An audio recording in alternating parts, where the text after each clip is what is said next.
भाभी भाभी भाभी के बोलाई के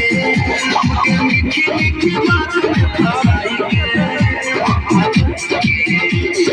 नीमो रहे जो बनवा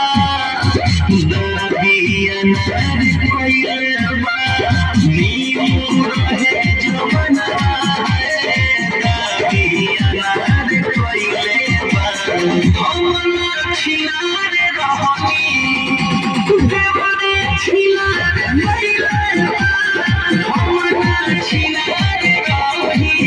देवरे छिनार कोइले बा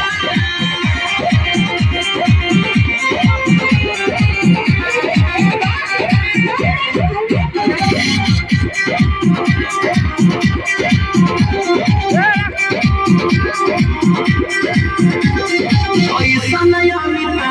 सिखले बाबूजी पाया पहिला के बाबूजी भगाइले डाट के उतारी बनावे खाल काट के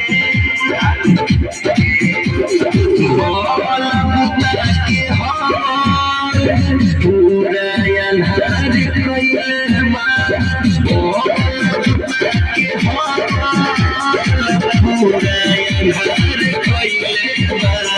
हम ना छिनार रहनी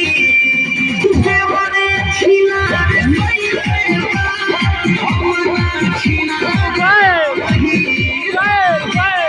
छिनार कइले